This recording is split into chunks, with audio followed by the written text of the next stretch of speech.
BJP के सदस्यता अभियान को लेकर के समाजवादी पार्टी कुछ सवाल कर रही है। हमारे साथ बात करने के लिए अमित जमाई हैं। अमित साहब, आपको क्या लगता है जिस तरीके से ये ड्राइव हो रही है, बड़ा आंकड़ा बीजेपी तैयार कर रही है, लेकिन कुछ ऐसे नॉन परफॉर्मर विधायक और सांसद भी हैं जो 1000 के ऊपर भी आंकड़ा अभी तक नहीं छू पाए।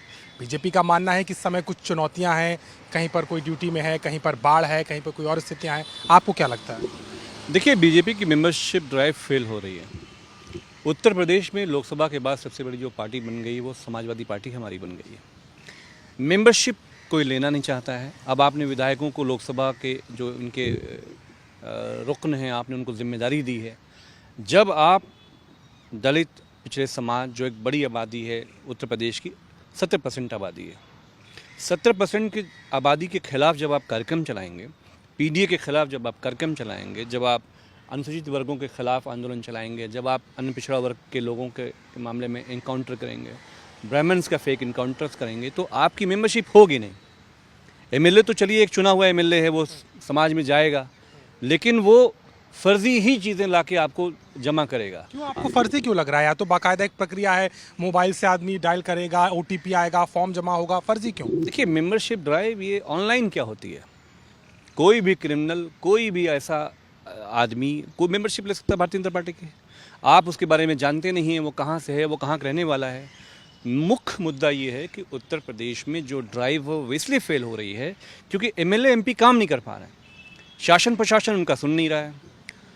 प्रशासन, मुख्यमंत्री का प्रशासन लॉ एंड ऑर्डर पे एमएलए की नहीं चल रही है। तो सवाल ये है कि जब समाज का काम नहीं हो रहा है, जब किसी को भी ये लग रहा है कि हमने इस एमएलए को, बीजेपी को जिताया था और ये हमारा काम नहीं कर पा रहा है, तो भारतीय जनता पार्टी से क्यों जुड़ेगा?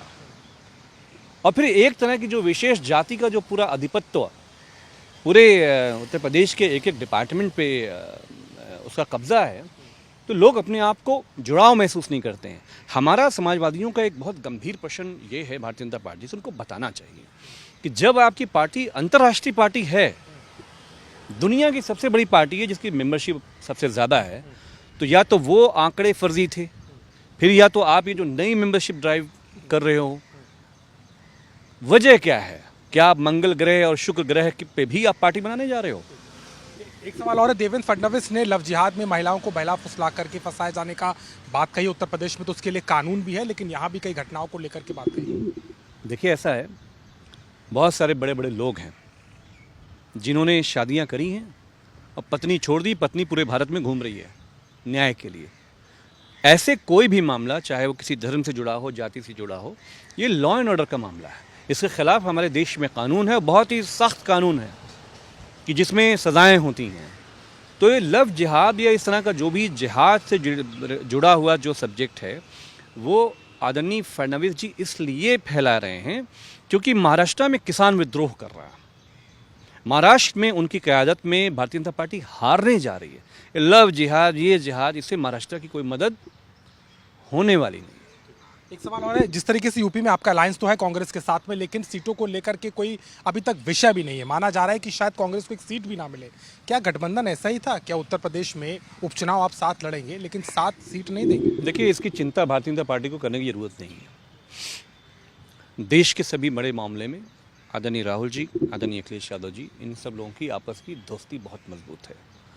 और हमें लोगों ने 17 में अलायंस करते हुए देखा है, हमें लोगों ने 19 में अलायंस करते हुए देखा है, आदरणीय अखिलेश जी को लोगों ने 22 में अलायंस करते हुए देखा है। उनके लिए सीटें मायने नहीं रखती है, उनके लिए मायने रखती है कि जो किसान विरोधी, पीडीए विरोधी, ये जो आरएसएस बीजेपी है, उसका इस देश की सत्ता से खात्मा हो। और आगे मैं आपसे इतना आश्वस्त कर देना चाहता हूँ आज तक के माध्यम से कि कांग्रेस में समाजवादी पार्टी की लीडरशिप में कोई विभेद बाय इलेक्शन को लेकर नहीं है। दोनों का एक मुख्य मुद्दा है कि बीजेपी को एक एक सीट पे जनता हरा रही है और हमें उसका प्रतिनिधित्व करते हुए उसको हराना है। और सीटें आप देख लीजिएगा, कांग्रेस हम लोग सब लोग मिलकर लड़ेंगे। आपसे बात करें तो कहीं ना कहीं इस पूरे मामले को लेकर के, चाहे वो आप विपक्ष के सवाल हों, बीजेपी के सदस्यता अभियान को फर्जी करार देना हो, तो वहीं उपचुनाव को लेकर के गहमागहमी कहीं ना कहीं पूरी तरीके से सियासत इस वक्त तेज नजर आती है। लखनऊ से कैमरामैन रोहित के साथ अभिषेक मिश्रा, आज तक।